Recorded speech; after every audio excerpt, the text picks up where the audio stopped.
자, 리타겟팅이라는 말은 기본적으로 바이패드는 리타겟팅이라는 기능이 돼요. 우리가 이 애니메이션을 BIP로 세이브 로드 했을 때 이런 체형이나 크기가 달라도 이 똑같은 컨셉의 애니메이션 할 수 있습니다. 예를 들면 제가 바이패드를 새로 만들어 볼게요. 자, 리타겟팅 기능은 효율성 측면에서 굉장히 중요한 기능이죠.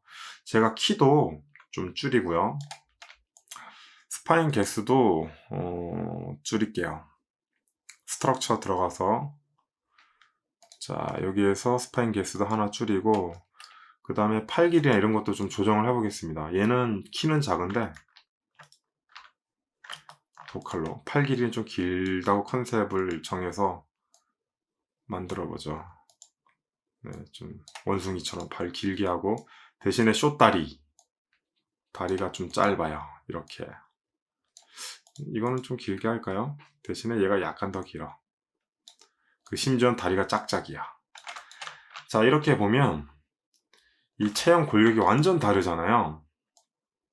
이렇게 완전 달라도 이 애니메이션을 여기에 로드해서 그대로 써먹을 수 있어요. 이게 바이패드 큰 장점 중 하나죠. 그래서 제가 이 캐릭터에 썼던 애니메이션을 그대로 여기다 적용하면 네, 그죠? 그러면은 지금 겹쳐 있는데 레이어 써서 옆으로 빼볼게요. 네, 다이아몬드를 눌러서 옆으로.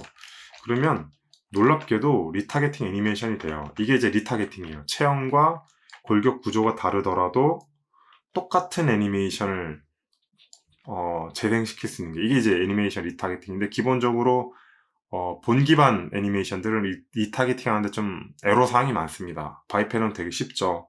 애로사항이 많은 이유는 바이패드는 기본적으로 뭐 쿼터니언도 쓰고 있긴 하지만 여기에 이 센터 매스 빼고 나머지 다 회전이에요. 회전. 즉 스트레치를 기본적으로 못하게 막아놨어요.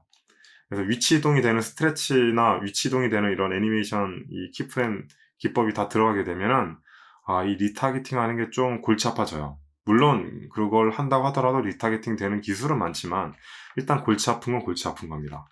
근데 이제 이 리타겟팅을 쓰면 되는데 이게 완벽하진 않아요. 예를 들면 키가 작아졌잖아요. 근데 내가 원하는 건 얘랑 똑같이 걷게 하고 싶은 거예요.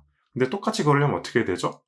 리타겟팅 쪽으로 또는 이제 현상학적으로 접근하면 실제 작은 애가 이 자기보다 키 큰 애의 보폭을 못 쫓아가기 때문에 보폭을 더 벌려야 돼요.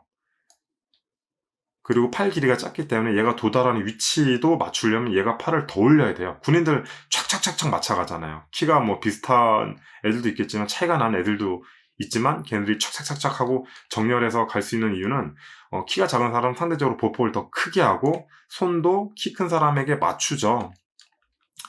네. 그런 부분들까지 고려한 리타겟팅이 바로 레이어에 있는 이 리타겟팅 기술이라고 보면 돼요. 놀라운 기술이죠. 네, 놀라운 기술입니다, 기본적으로. 자, 이거 이제 설명드릴 텐데, 지우고, 애니메이션도 지울게요. 애니메이션도 필요 없어요, 이 상태에서는. 키프레임 툴 가서 애니메이션도 깔끔하게 지우겠습니다. 그럼 이 위치에 있죠. 자, 우선은, 이렇게 애니메이션 하고 있는데, 자, 이렇게 애니메이션 없는 다른 골격을 가진 바이패드를 선택을 하고, 여기 보면 리타겟팅 옵션 중에 바이패드 베이스 레이어가 있고 레퍼런스 바이패드가 있죠. 그 아래 보면 여기 뭔가 선택할 수 있는 아이콘이 있어요. Select Reference 바이패드. 즉 내가 리타겟팅을 할 대상 바이패드는 뭐냐? 클릭하고 바이패드 번 아무거나 선택해주면 돼요. 그러면 이렇게 달라붙고 애니메이션도 만들어집니다. 똑같이. 그러면 보면 알겠지만 동일한 간격으로 움직이는 걸 알 수 있어요. 이것만으로도 대단하죠. 그쵸? 대단해요. 왜냐면 제가 말씀드렸죠. 키가 작기 때문에 동일하게 움직일 수 없는데 이 리타겟팅 기능으로 동일하게 움직이게 만든 거예요. 그런데 이제 몇 가지 문제가 있죠. 일단 위치가 땅에 딱 닿는데 좀 떠 있고 팔도 약간씩 밀려요. 근데 밀릴 수밖에 없죠. 이 각도를 유지하면서 애니메이션을 맞추려고 하니까 약간씩 밀리게 하는 거예요. 자, 이 부분을 이제 교정을 해주는데 교정을 하기 위해서 우선 레이어를 만듭니다. 레이어 플러스 버튼 여기 크레이트 레이어를 만들고 일단 지면으로 이렇게 내리죠. 얘도 자 플레이하면 이제 이렇게 되겠죠. 자, 지면 내렸고 그 다음에 할 일은 이제 다리 위치를 이렇게 보폭을 맞춰야 돼요. 지금 보폭이 안 맞추면 밀리는 건데, 자, 이걸 하기 위해서 아래에 있는 기능인 리타겟팅 레프트 암, 라이트 암, 레프트 레그, 라이트 레그 이 기능이 있는 겁니다. 그래서 체크 다 해서 업데이트를 해주면 팔을 그 위치에 이렇게 딱딱 맞춰요. 보면 알겠지만 완전히 똑같게끔 맞춰요. 근데 이제 얘가 완전히 뻗어버렸잖아요. 그러니까 자기 키 이상으로 이 골격 구조상 맞출 수가 없는 상태 이러면 이렇게 되죠. 하지만 맞출 수 있으면 최대한 맞추려고 노력을 하게 돼요. 네, 보시는 것처럼 팔도 보면 알겠지만 이 팔도 대상이 된 녀석에 맞추려고 따박따박 그 위치에 맞게끔 가게 돼요. 자, 이런 식으로 손과 발의 위치도 정확하게 리타겟팅하고 회전하는 어떤 전체적인 애니메이션도 맞추고 싶을 때 이 리타겟팅 기능을 씁니다. 레이어 안에 있는. 자, 그리고 나서 이제 이게 마음에 들면 이제 컬랩스로 합치는 거죠. 그 다음에 말짱한 녀석 빼고 또 크래시 날 것 같은 조짐인데요. 잠깐 일시정지 하겠습니다. 네, 다행히 크래시 나지 않았어요. 자, 그 키가 작은 애 애니메이션을 보면 이런 식으로 만들 수 있다는 걸 알 수 있어요. 네, 이게 이제 바이패드 레이어 리타겟팅의 핵심이죠. 그러니까 바이패드는 기본적으로 BIP 파일 세이브 로드만으로도 리타겟팅이 되는데 거기에 한 단계 더 나아간 리타겟팅을 하고 있다고 보면 돼요. 즉 키가 작은 녀석들에 대한 이제 보폭 사이즈도 일정한 간격에 맞춰서 만들 수 있는 기능도 있고 그 다음에 손과 발을 완전히 내가 원하는 대상에게 맞출 수 있는 기능도 있다는 거죠. 이게 이제 바이패드만이 갖고 있는 고유한 리타겟팅 기능이라고 보면 됩니다. 본 가지고 리타겟팅 한다면 되게 골치 아파요. 네, 정말로. 근데 바이패드 이런 기능들을 되게 쉽게 쓸 수 있다는 장점이 있는 것 같습니다. 아무튼 여기까지 이제 이해를 다 하면 리타겟팅 기술은 거의 완벽하게 익히신 거나 마찬가지죠.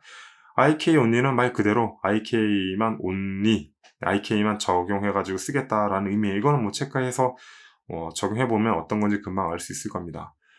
자, 네, 설명을 다 드린 것 같아요. 뭐 전에 설명 못 드린 그 카피했을 때 설명 못 드린 게 있는데 요거 있죠. 카메라 기능.